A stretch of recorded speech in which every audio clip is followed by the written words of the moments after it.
Good afternoon, everyone. We are very happy to have you all here today, but we are even more excited to share how we have been evaluating the implementation and the value of the CII Best Practices. On stage, we have Carlos Caldas from the University of Texas at Austin, Stacy Robel from Pathfinder, Jared Fogelman from TVA, and myself, Diogo Chaminski from Alvarez and Marsal. Before we dive into the research and to the details we want to share with you, we would like to recognize the whole group behind this effort. We have more than 15 members. They are representing members of the major industry players, the academia, and consulting firms as well. Part of the research leadership is on stage. We have Carlos representing the academia, and Jared Fogelman is our chair. Now, we'll be talking a little bit about how we can benefit from data analytics in capital projects over the next 20 minutes. To do so, we are going to bring something that is very familiar to most of us in this room. And that's why we are dressed up like this. We'll be talking a little bit about sports. How sports are using data analytics to improve performance on many, many years now. As most of you probably know, teams and players, they're using data to improve any areas that they're actually not doing well in game to game. They're using data to understand what type of training they need to do so they can improve a specific move or in a specific area like defense for the next game. That's their goal. But they're not only looking at their own data. They're looking at the data of the other teams as well.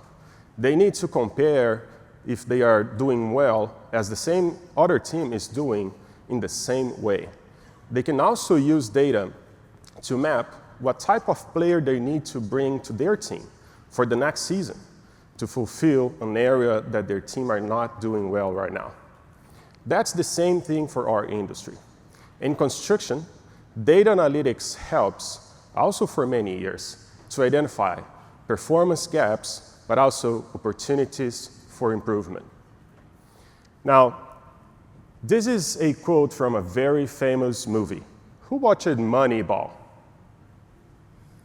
Awesome. Follow me through this quote and see if this isn't what we feel about our industry. Anybody who is not tearing down their team right now and rebuilding it using analytics, they are dinosaurs. In the same way, we can use data analytics to improve performance across capital projects. Now, we have on the screen right now something that I feel that most of us already know. Those are 17 of the CII Best Practices. A best practice for CII is any process or tool that, when implemented effectively, it will enhance project performance. CII has recognized the benefits of data analytics a long time ago. But over the past years, we have here, for example, the data warehouse, which is a recent tool from CII, where you can get valuable inputs in this platform to compare some inputs across peers. And the research team 410 is one of the CII benchmarking and metrics efforts, very focused on the best practices. To keep adding value to its members, CII needs to keep its data up to date. Over the past years, we have new best practices that have been introduced, for example, AWP and planning for modularization. And we also have our own industry evolving all the time. The best practices are at the core of CII mission. And it's crucial to confirm the value that CII best practices bring to capital projects. Now, to dive into what this research is achieving, I'll pass it over to Carlos Caldas. Okay, thank you, Diogo. So based on Diogo's introduction, so it's clear that our research, it's on data analytics to improve the performance of capital projects. And we've been focusing on implementation of best practices. One thing that is important to emphasize when you compare where we are in the process with all the other teams that you heard presentations today and going to hear tomorrow. So we are still an ongoing effort, right? So But we have enough that we're going to share today in terms of the findings from what we learned up to this point. So the main goals of the presentation today is to tell what we are doing, how we are doing, the value of what we are bringing, some of the results to date, some of the benefits that our research is bringing to those who are participating on that, and then, stimulate participation, so convince more companies to participate. So the name of our team basically tells us what we are doing. So we are looking, in terms of the data analytics, focus on the level of implementation and value, not only of the 17 CII best practices, but we are also looking at about a dozen of the most popular, let's say, CII tools like PDRI, CRA, and others. But we are looking at the analysis at two levels. So we are looking at the organizational level to see how at the corporate level, how at the PMO office level, organizations are providing support and resources for the implementation of CII best practices across their project portfolio. And then at the project level, we are reaching out to project directors, project managers, to collect much more granular, much more detailed data on what projects are actually doing, right? So for each of the 17 best practices, we develop a questionnaire based on the key components and key elements of the CII best practices. And based on the answers to these questionnaires, we can get a score for the project, for that practice. And at the same time, we've been collecting data on project performance metrics on a way that we can do, and we are doing statistical analysis to see the link between level of implementation and the impact on project performance. So one thing that we've been doing since the beginning is to create these as like a two-way street. Yes, we want companies to participate and to provide data to our efforts so that we can, having the final reports and present at the CII annual conference. But we also want to bring back benefits to those who are participating. And as a team, we came up with several different things that we've been doing to achieve this goal. So we've been organizing monthly workshops where we invite companies to find out what we are doing, learn, and get engaged. Not only open workshops, but we've been doing individual information sessions where companies can schedule time at their convenience and engage their teams so that they can know more about what's going on. Another very interesting thing that we did, we created free benchmarking, customized benchmarking reports, right? In a way that, and we are doing that in two stages. So if a company submits a survey, let's say today, in 2 or 3 weeks, we give a benchmarking report based on the data that we have up to that point. And then at the end of the project, we're going to get one with all the data. And later on, Jared's going to talk more about this benchmark report, what's in there, and how they look like, right? Well, in addition to that, we are opening participation to non-CII members, irrespective of sector and so on. So again, a lot of things that we've been doing, and because of that, we already have dozens of organizations, dozens of projects participating. And if your logo is not here, we hope that you add that so that we can show that when we present again next year. So we're already up to a great start. We already have really valuable findings that Stacy is going to present in a few minutes. But when you talk about data analytics, well, the more you can get, the better, and more detail you can go. And that's one of the reasons also we are here, because we think if we can get more data, we can do more detailed benchmarking. We can look at projects at different types, different natures, different sizes, and so on. And with that, have more accurate, more meaningful data analytics. So Stacy is going to present some of the initial findings, but just to provide a little bit of background so that you better understand what she's going to present in a few minutes.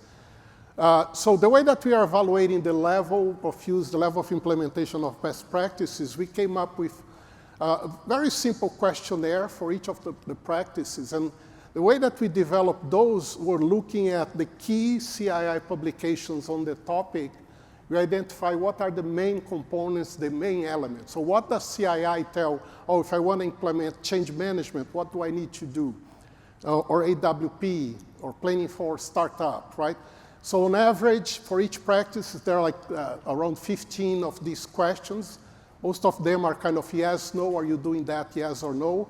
And based on the answers to these questions, you would get a score, your project would get a score from in a 0 to 10 scale, right?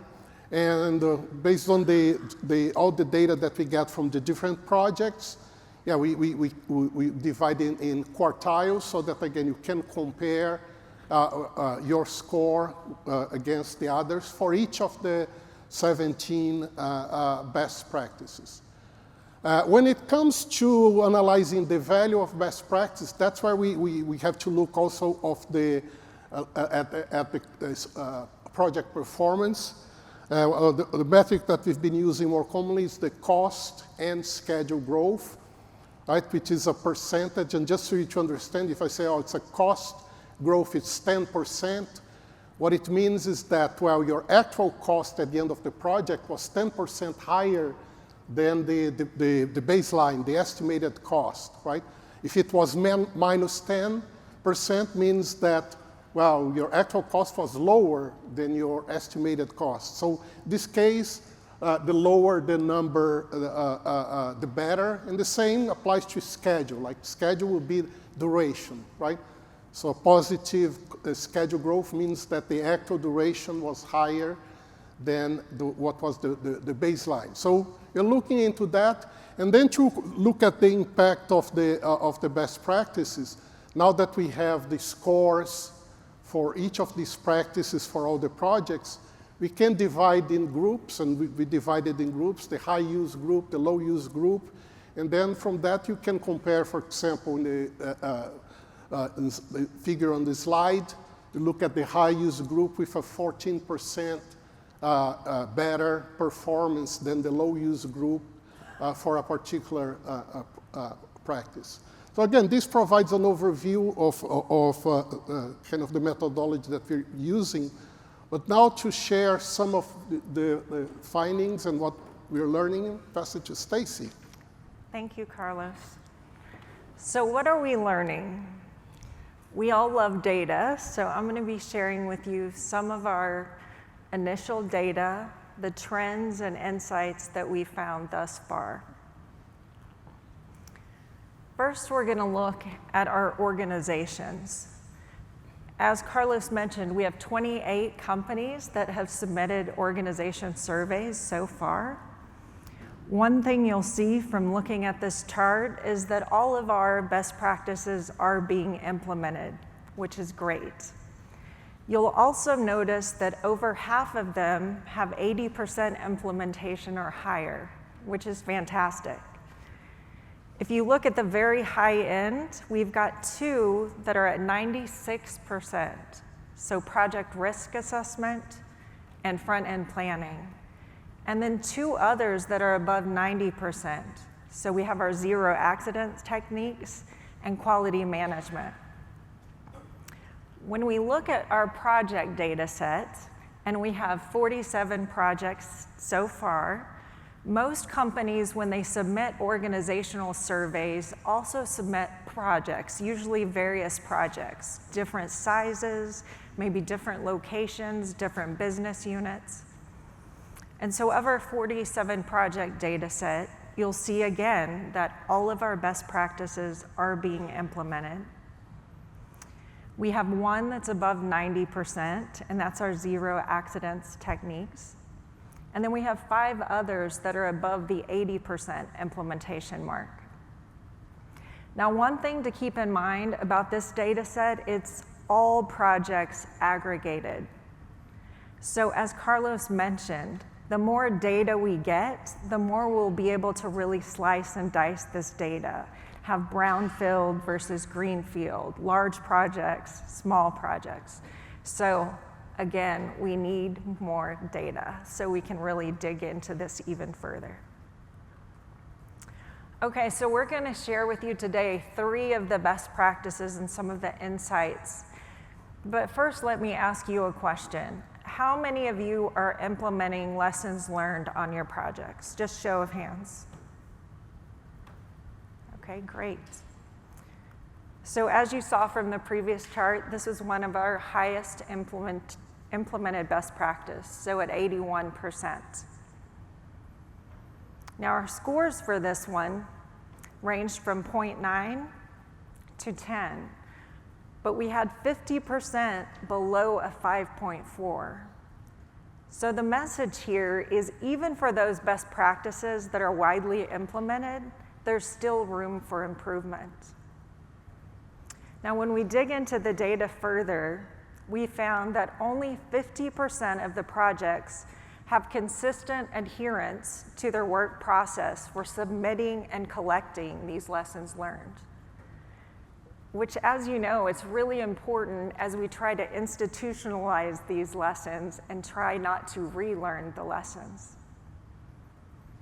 And then finally, when we look at our project performance, our high-use projects had 14% lower average schedule growth than our low-use projects. Next, we're going to look at materials management. Again, a show of hands. How many of you are using our materials management best practices on our projects today? How many of your companies are utilizing that? Few less hands that I saw with lessons learned. And our data set, 56% of all projects were utilizing this best practice. If we look at our scoring, it ranged from 3.1 to 10, so room for improvement in the implementation of this one as well. When we dug into the data, there are 2 trends we wanted to share with you today. One, only 38% of the projects used advanced technologies for tracking and control of materials. And 2, only 58% included key stakeholders in the development of their materials management plan. So they might be developing a plan, but they're not getting the right input into their plan. And then finally, our project performance. Like lessons learned, our high-use projects had 16% lower average schedule growth than our low-use projects for this best practice. And then the final one I wanted to share with you is benchmarking and metrics. So how many of you are using this best practice on your projects today? Okay. 49% of the projects in our data set were using this best practice and implementing it. Our score was 2 to 10 on this one, but 50% were lower than 6. So significant room there for improvement as well. When we dig into the data, only 47% of the projects develop a performance improvement plan based on the benchmarking findings. So they might have been kind of checking that box and doing some sort of benchmarking, but not really utilizing that data to improve their projects or their competitiveness. And then finally, our performance, our project performance. Our high-use projects had 14% lower average cost growth than our low-use projects. So 8% to -6%. And wouldn't we all like to have better cost and schedule performance on our projects? So with that, I'm going to turn it over to my teammate Jared to talk about how you can gain value. Bring us home, Jared. Thank you, Stacy. All right, so how do you gain value? What's it worth to you, right? What do you all get out of this? As Carlos mentioned, there is a free customized benchmarking report. You get a organizational level, you also get a project level. Now, we're just going to go over the project level and show you a few examples from it so you can gather yourself on what those look like. So here you can see we've got the actual performance. This is what the cost is. This is what the schedule is. Here's how it compares to the rest of the projects that were submitted. So you can see this one. It's right there on the not really good growth performance and just okay on the schedule growth. We also look at how do you compare with your project on level of implementation on the best practices. So what you can do is you can say, this is my best practice, this is how I performed, and you can compare it with your cost and schedule growth and make direct connections between the two. Also, within this free customized benchmarking report, we give you a value improvement opportunity. We don't leave you hanging. If you have an area where you're lower, you have a gap, we give you the CII resources where you can go and find materials to help you correct this gap, to lessen the gap. So we do give you information, lead you to the CII resources to help you out with that effort. Now my company, TVA, we submitted an organizational level. We also submitted a few project level. Some of our projects were good, some of them not so good. We wanted to make sure we had a wide variety. You just don't want to look at all the best projects. You want to look at some of the not so good projects too, give you insights on what went wrong with them. So that's where I really noticed something. Obviously, when I got the report back, we were the initial report, the guinea pigs for the report. And when we got that back, I looked. I'm in the project management office, and okay, how did TVA compare to everyone else? Okay, how did our projects compare? So when we went in and we looked at the projects, one thing really stuck out on one project. It had gone over on cost. And so I'm thinking, okay, what's with this project? And we got to looking at the best practices, and we're scoring good, scoring good, scoring good. One, not so good, and that was benchmarking. I'm thinking, why in the heck is this project not doing benchmarking? It's in our procedure, right? That's what we in PMO do. It's in the procedure, you need to do it. So when we dug a little deeper, it was a brownfield. It was a standard project. We do it all the time. What they had done is this was right in the 21, 22 time frame. What was going on then? Supply chain was going crazy. Their internal benchmarking had not caught up to the rest of the world. And so we had only done internal benchmarking. This is what we knew were the cost of those materials. If they had gone out and done external benchmarking on a regular basis, they would have seen materials going crazy in that specific area. So this project, even though they did everything right, because they did not do external benchmarking, cost got out of hand and it went over. And it's just, it was amazing to see the correlation between the two, and it's real easy to show that. Now, help us help you. Just as in sports, if you do only internal data analytics, you're only going to make your team better. So my team, Tennessee Titans, let's tighten up. If we only did internal benchmarking, we're only going to get as good as our best players. But against the Texans, we also do a data analytics on them. So just like in sports, as a construction industry, we also need to do external benchmarking, and that's what all this is about, is bringing all the information from all of us CII members. Let's get it in one place. Let's compare who's doing it right, who's doing it wrong. If we've got a gap, let's get the information to improve that gap. So compare yourselves, compare everybody else. Let's get better as an industry. And just like the NFL, bigger, better, stronger.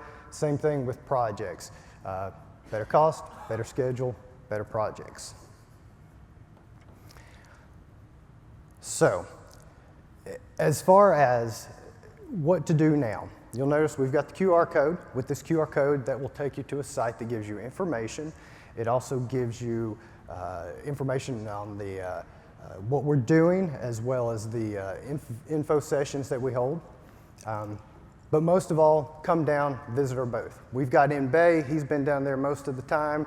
He'll be down there, we'll hop in and out, our team will. We'll also be there, we'll be happy to answer any questions, walk you through what it's about. If you have any extra information that's not answered right now, we'll be happy to talk with you about that. Encourage broader participation. If you are an owner, get your contract to help out. If you are a service provider, get your client. If they're not in CII, it doesn't matter. As a construction industry, let's bring all the information we can, get all the information that's available for this effort. Submit surveys. This is where we can walk you through the survey, we can get you as familiar with that survey as possible, but the one thing we cannot do is fill the survey out for you. So you have the information, you have the knowledge, we need your time to submit this survey. With my group, what we did is with the organizational level survey, we spent 2 or 3 hours, sat down, a couple of us peers, we used it as a kind of a workshop where we could walk through, and it was a good way to gauge where we're at. So we sat down and walked through that together, and then we got our project manager to also submit those surveys, and it took about 2 to 3 hours for each one. So minimal effort for the amount of information that you get back. And then you'll receive your free benchmarking report, as Carlos mentioned. You'll get one right off the bat, and then when we're done with all the research, we'll send you a new updated one that has all the information in it. And with that, I'd like to take us to questions. Thank you all very much. To the question slide. Sorry. Should we stand? Okay, we have a few minutes, I think. So I can maybe hit a couple of these fast ones. How many project level surveys should we submit? Well, I'm going to take this one. We didn't put a limit in the number of per company, so we had organizations that submit 8 projects, right? And they are doing that not only, well, to support the research, but to see what's going on in the project and leveraging the customized benchmarking reports to see what are the differences in terms of how practices are being implemented across their project portfolio. Yeah, so no limit. I mean, I'm going to submit 10, 15. So we can submit as many, in it. other words, have as many as you want to submit, you can submit. The more information, the better, right? The more the better. Okay, I'm going to go for one more. How can I use my personalized benchmark report to improve my project's performance? I'll take that. So that's where at the end, when you see, and we'll do the same with the organizational level as well as the project level, we give those CII resources that you can go back to. And then, of course, everyone in here, someone somewhere has been in the same situation. So use CII, contact your peers, get a hold of us as a group, and we can help get you in contact with the right person that can lead you to correcting it. We have less than a minute left, but there's a question I'm going to ask because I want to know the answer to. How is data confidentially handled in the surveys? Because I think a lot of people ask that question. How? Confidentially handled. Oh, the confidentiality. Yeah, so as all kind of CII research projects, we go by the CII the confidentiality approach, where the raw data submitted by the companies can only be seen by the academics in the team and the CII staff. So the other research team members, they only see the aggregate data. So the data is maintained confidential. And well, in these slides, you saw some images that, you have a cross with the quartile, but that's just for the company that submitted that report. So the customized benchmark report is just for those who submitted. When we are sharing as a group at the conference and so on, we only share aggregate data. Good deal. All right. Thank you, guys. Much appreciated. Good.